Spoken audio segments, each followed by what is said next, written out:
So we're going to be talking about this stupid new Evangelion footage that they released earlier today. And they just released the uncompressed footage an hour ago, which is unfortunate because the video that I have here, compiling the little teaser trailer into chronological order, is using the old footage uploaded from the cell phone app. So if you didn't know, Evangelion 3.0 plus 1.0 has a new teaser trailer, and it was uploaded on the cell phone application that Kara released for advertising this stupid film.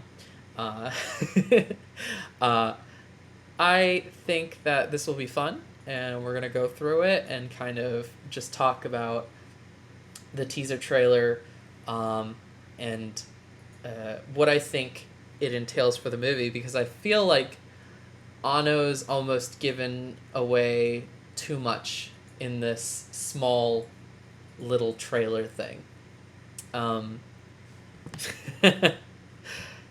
So we'll see.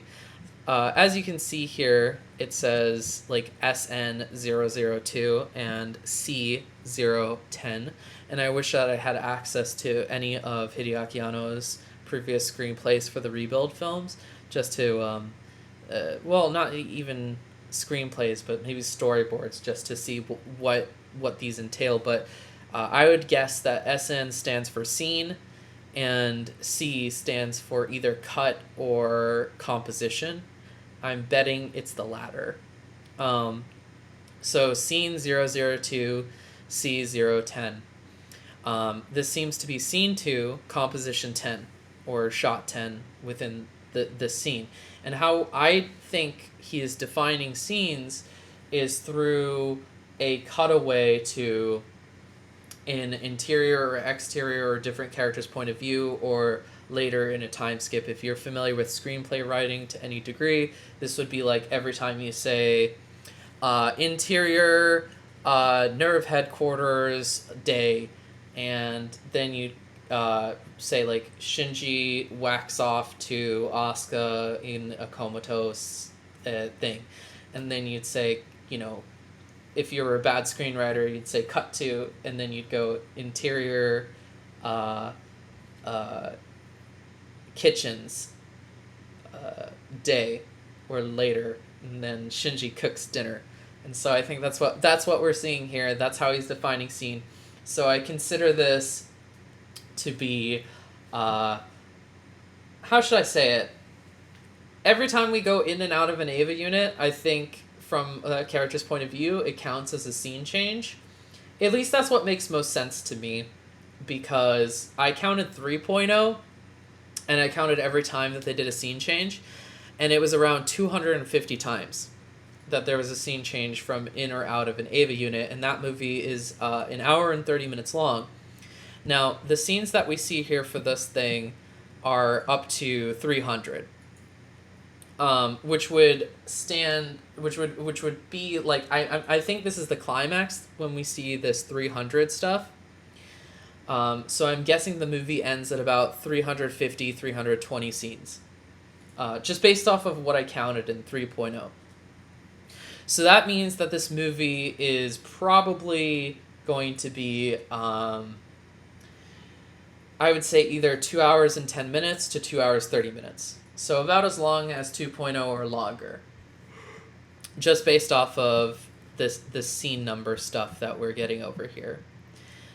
And I've gone ahead and arranged them in chronological order, so we can sort of go through it and talk about it and talk about some of the implications that this has. Now, when it says scene 2, and we see Shinji, Rei, and Asuka walking, I don't think scene 1 is that 10-minute preview that we saw for Avant 1. I think that counts as its own thing.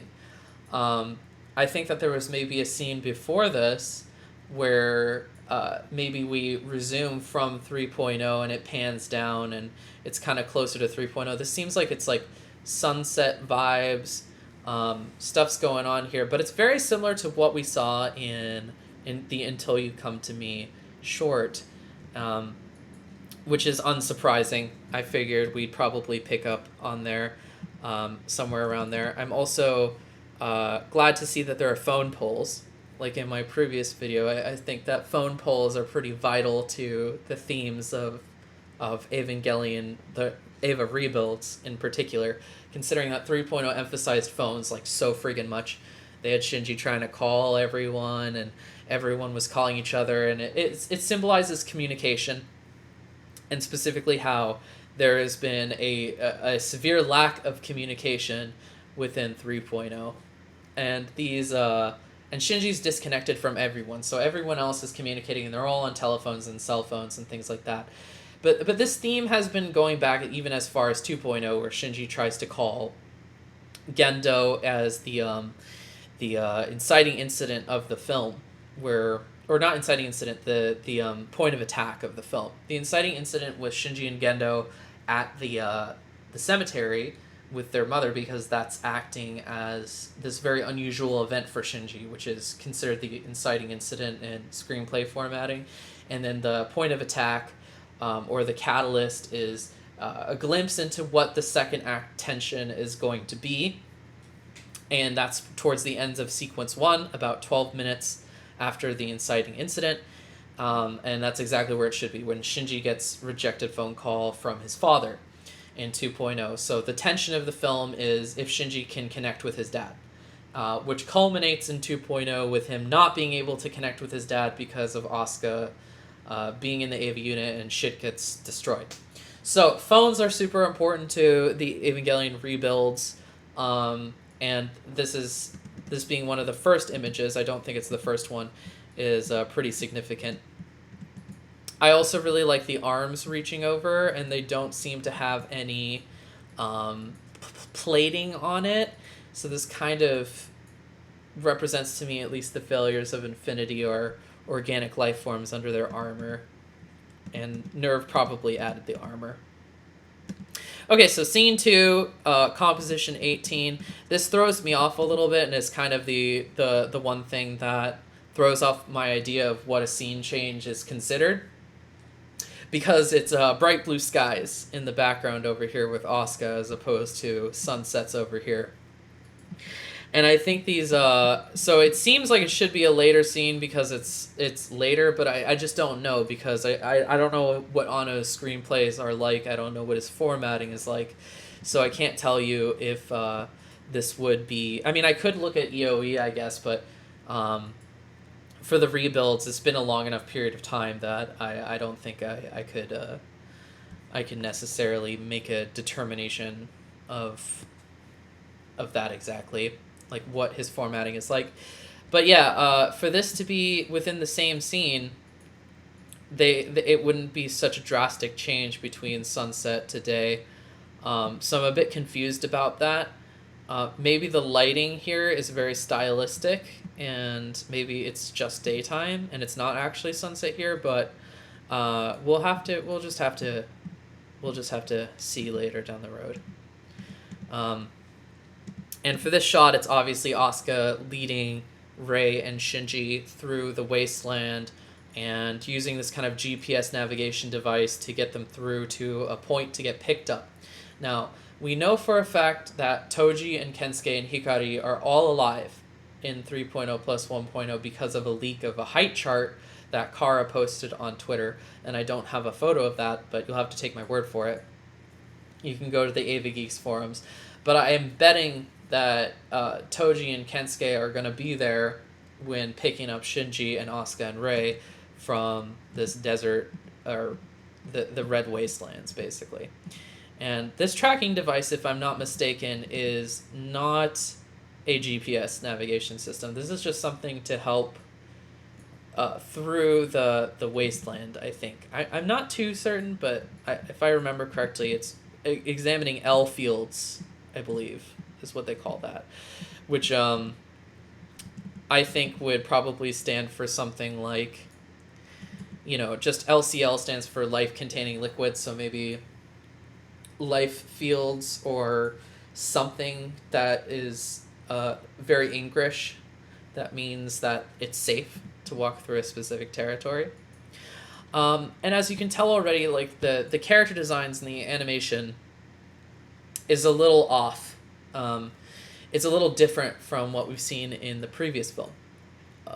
I think that they're less detailed and they're a little bit flatter and they don't look like they're integrated as much. And part of the reason why they don't feel as integrated is because of a lack of gradients over the characters um, and kind of lack of line art coloring.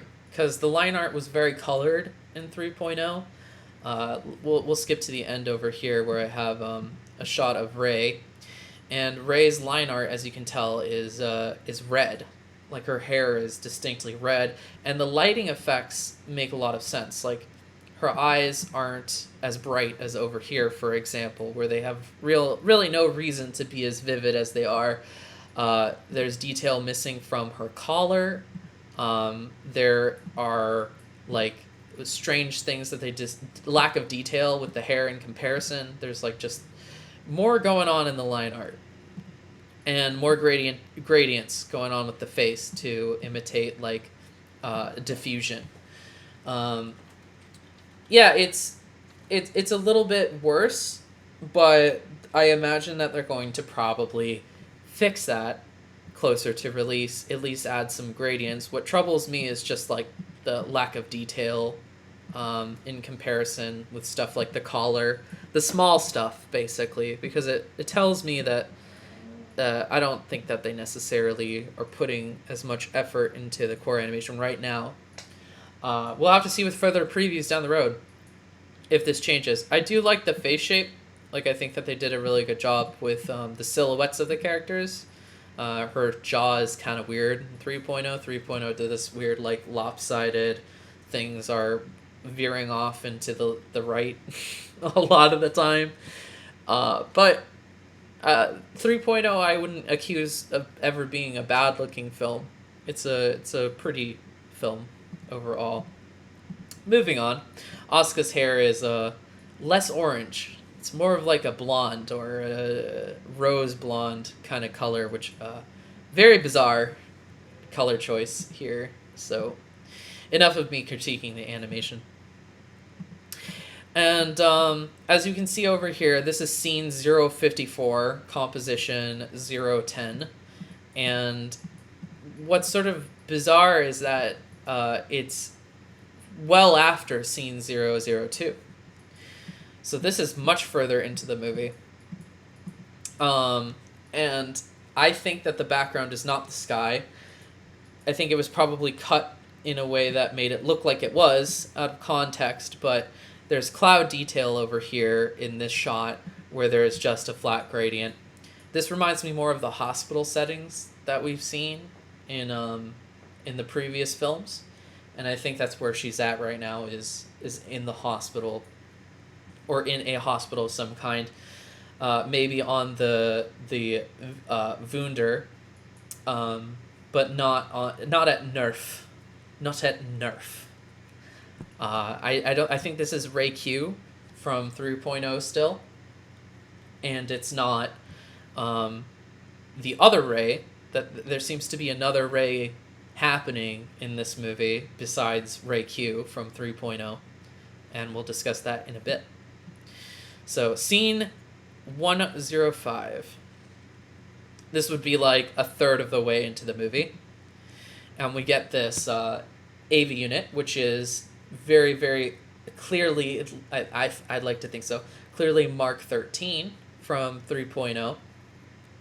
And this is the unit that Shinji and Kaworu descended into, where Kaworu stabbed the lances into its chest to stop the impact. And as we can see, there's some lances going on over here.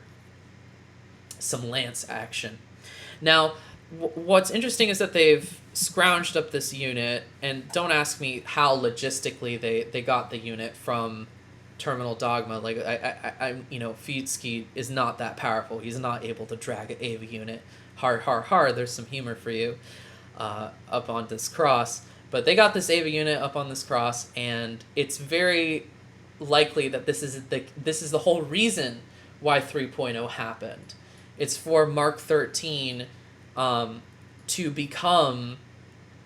have ascended to some kind of other plane where maybe it is now imbued with a presence, like maybe it's more of an Adam unit or a Lilith unit or something like that, where it's leaning in one direction or another. But either way, it has been situated to the point where it's become necessary, I think, for the plot to happen.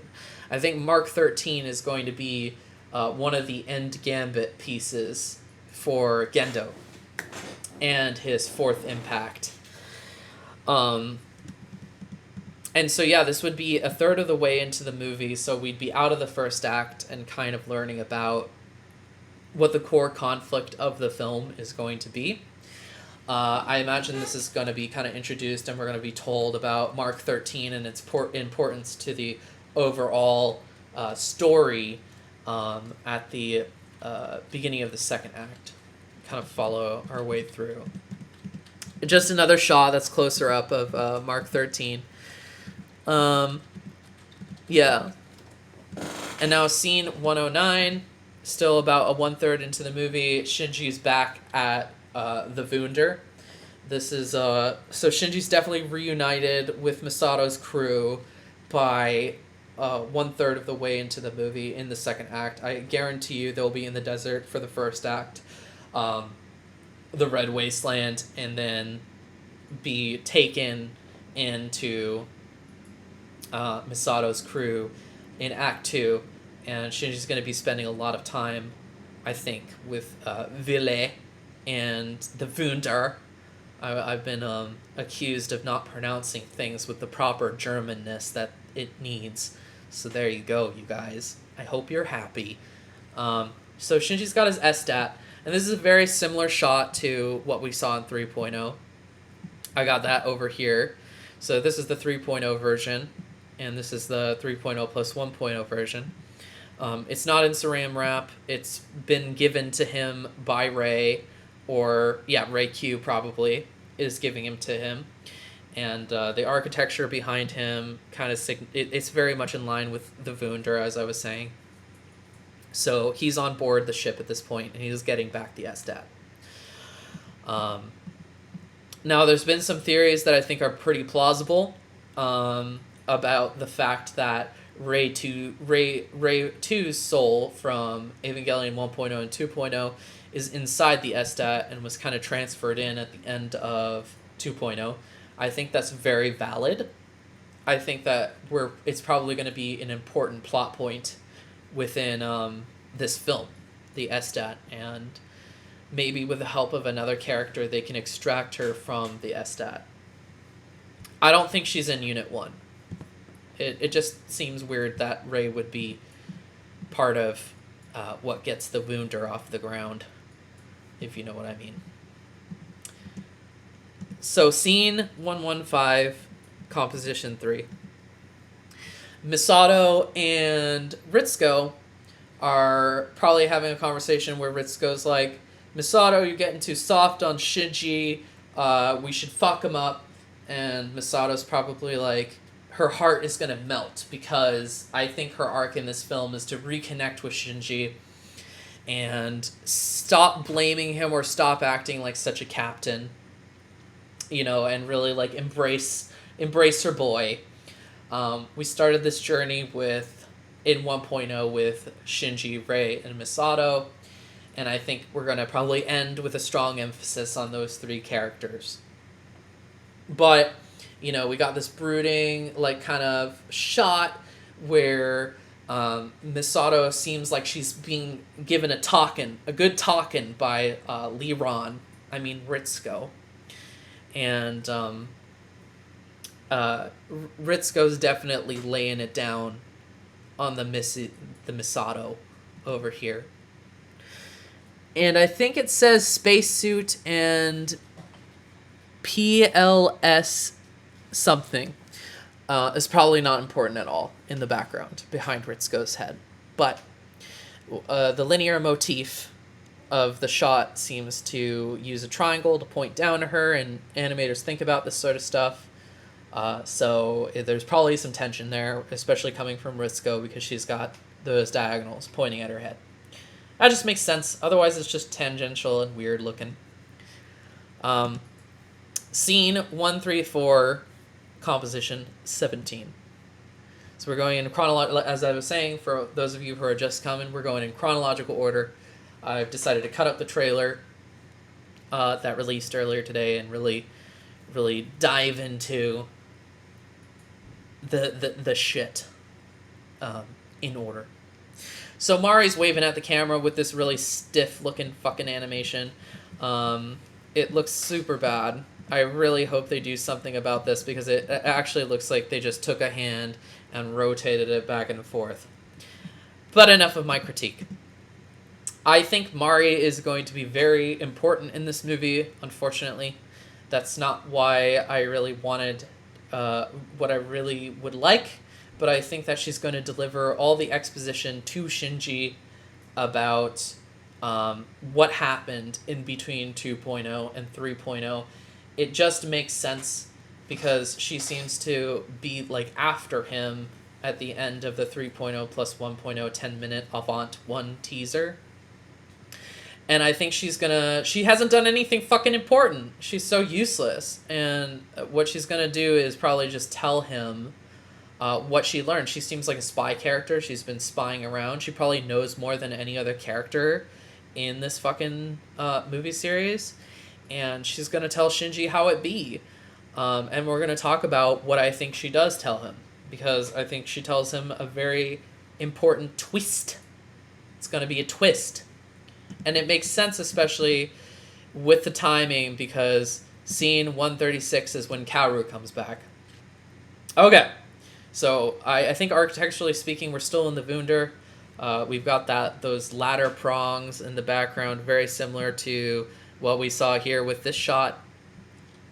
Now, Kaworu being back is no surprise. I was not surprised. Anyone who thinks that they should be surprised should not be surprised. But what I think is going on here, and I'm going to explain my theory to you. I think what's happening is during the events of that trailer that we saw at the end of 2.0, and this has been said multiple times, but I think it's true.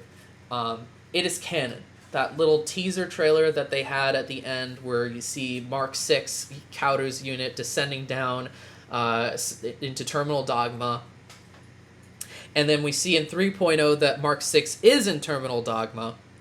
The thing is, Kaworu went down, he descended into Terminal Dogma alone, without Shinji, and initiated impact. He initiated the near third impact that caused the world to go red. Now, here's what I think the twist is. This Kaworu is not the same Kaworu from 3.0, who is not the same Kaworu as in 2.0. They're all different Kaworus. So the Kaworu that threw the Spear of Cassius into Shinji at the end of 2.0 to stop the impact is a totally different Kaworu than the one who appears in 3.0. And Kaworu does not have memories of his previous Kaworus. Kaworus are clones. We know this for certain. He has multiple types. It's been hinted at several times. In EOE, it was hinted at that there were multiple Kaworus through the Eva series. It's been hinted at through the Kaworus and the multiple Kaworus and Until You Come to Me. It's been hinted at it in 1.0, since 1.0, when he was getting out of the coffins. Each Kaworu is different, and each one does not have memories of the previous. Kaworu in 2.0 specifically said that Gendo was his father. And here's the thing. That means that Gendo was responsible for these clones, and he has more power than Seele does. Seele does not have power over Kaworu. Kaworu descended into Terminal Dogma at the end of 2.0, after 2.0, post 2.0's events, and triggered the near third impact that led the world to turn into failures of infinity and let the angels breed upon the earth. This is the third impact in Kaworu's image. The angels' third impact. And this was a deliberate move on Gendo's part to allow this to happen. 3.0 Kaworu is not the same Kaworu because Kaworu from 2.0 died or is inside the unit Mark 6 that we see at the end, which is why Kaworu descended from rank as Tabris. He was like one of the first angel. He was the first angel, and then he became the last because he resurrected or brought back the previous Kaworu, who initiated that impact that we see in 3.0. Kaworu from 3.0 is not the same Kaworu as 2.0, and he was told a lie. He was told that Shinji caused impact by Gendo. And so when Kaworu says to Shinji, "You were the one that did this to the earth," he is telling Shinji something that is not true. Shinji did not cause near third impact that we see in 3.0. It was Kaworu from the events of in between 2.0 and 3.0. Misato being mad at Shinji, I think that'll also be a twist. And I'm not sure why she is or not willing to tell him. But this is the twist that they've been setting up. It makes so much sense to me. It hit me earlier that this is exactly what they're going to do. You heard it here, folks. The Kaworus are all different, and this one is no different. And each one has had their part to play and has been puppeteered by Gendo up until this point. I think Kaworu here, I think he's on our side. He's on the Wounder's side. He's not been brainwashed by Gendo. This is a fresh Kaworu. And so, yeah, when Kaworu said in 3.0, "I really was born to meet you," that's because Gendo's been feeding him a bunch of horse shit. It's not because this is some sequel theory, NGE stuff. That's the obvious thing. That's what Anno wants you to think. What he doesn't want you to think is that this Kaworu has been fed a bunch of horse shit by Gendo. And so when he tells Shinji, like, you destroy the world, he really didn't. And this is where Shinji's going to find hope. Because it turns out that he's innocent. And that's it. It'll be bad. I'm not a fan of it. I'm not a fan of it because I want there to be consequences, but it makes the most sense. And I really do think that this is how Shinji's going to turn around, and this is the arc that they're wanting to take with us. So yeah, there you go. There's a big twist in the rebuilds, and I think Mari's going to be the one to help explain this because she is kind of the one who understands everything that's going on. She's going to tell Shinji what's the deal with Kaworu, what's the deal with Nerve. She's going to be exposition in order to explain all the events that happened in 2.0 and 3.0. And we're going to get that at scene 136. And this is going to be a little bit in between half. I think this will mark actually the midpoint of the movie. Probably be the middle somewhere. It's near 150. This is going to be halfway through the film, the midpoint. And structurally speaking, because Anno, even as a Japanese guy, he structures his shit just like American movies. And in 3.0, the midpoint was where Shinji was told the lie that he was the one that caused their impact by Kaworu. And here is going to be the reverse. So, mark my words, midpoint's going to be that, yo. Alright. Scene 143, Composition 3. So, here we seem to have Rei, a clone of Rei, probably, who, this is a very ominous shot, very exaggerated eyelashes going on here, some weird mascara-looking shit. I think it's Rei because just the color tone of the eyes, the femininity, the blue hair. It seems like this is Rei, a different Rei, probably a corrupted Rei, or Rei knowing the truth or finding out the truth about something from Fuyutsuki. He really likes these squares in order to lay down the hard truths about something. And Fuyutsuki seems to have some sort of like, he's being lit overhead, very ominous raccoon eyes, the kind of shit that you'd see in The Godfather when like shit was going down, okay?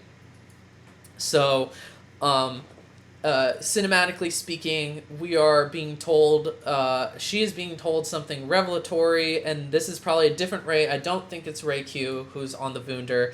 This is probably another Rei that they brought out who they're like, "Hey Rei, you don't even exist. You're worthless, blah-de-blah-de-blah." And there's going to be something to do with her. She's probably going to be evil, probably on their side. They don't have any more Kaworus. But they have more rays. So I imagine she's going to be piloting and doing something and is key to Mark 13 and Gendo's version of impact that he wants to cause.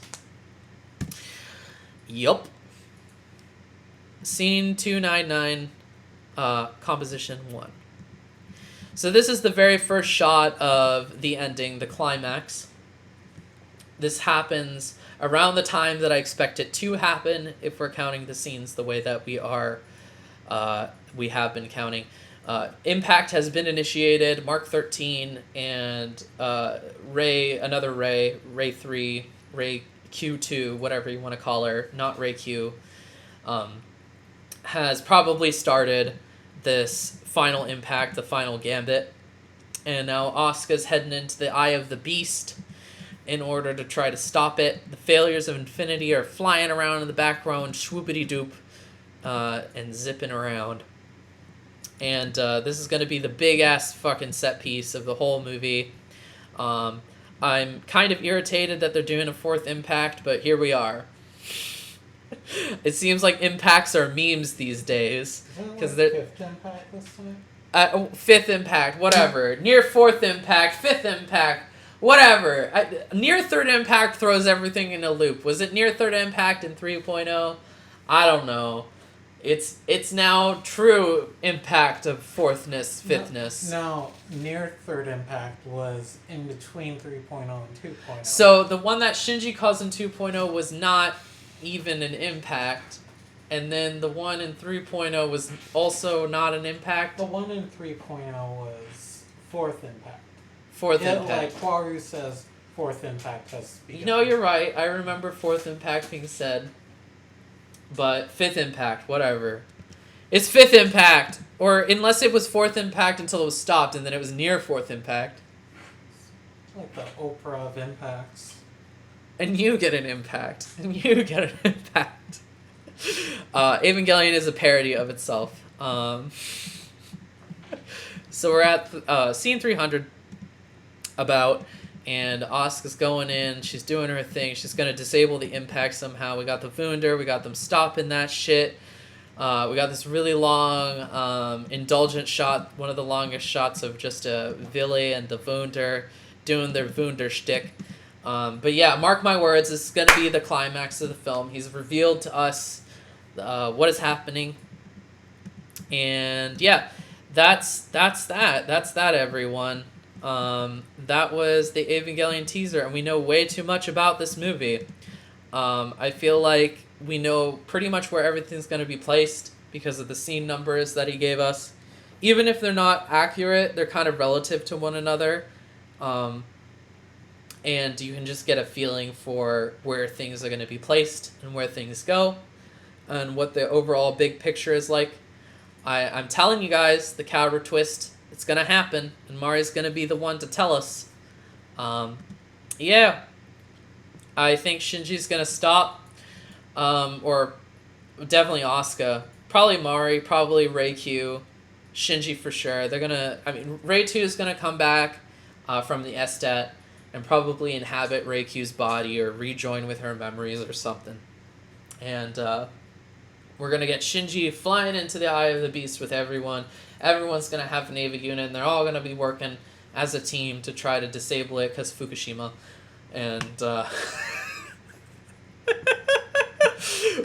if it sounds like I'm dead inside, it's because I am. But I totally have a feeling I have it locked down. I know what this movie's going to do. I know what it's going to do for a climax. And it's going to end happily. We're not getting cosmic horror. Anyone who wanted cosmic horror, go away. You're not here. You're not... No end of Eva. We're not going to do anything truly, truly bold or weird like the Shinji jerk-off scene. I think that this is pretty straightforward. With twists aside, we're going to get some twists. We're going to get some exposition. Toji and Kensuke are alive. Ray 2 from 2.0 is coming back. Kaworu is back, and we're going to discover the true nature of his shit. And, yeah, everything's going to come together. And it's going to be very, very expected. I literally don't think anything is going to subvert anyone's expectations as far as this film goes. It's not going to do anything mind rapey or weird. I think it's going to be pretty straightforward, and you're going to get your happily ever after. Did you want it? Was it good? Was it worth it? Okay.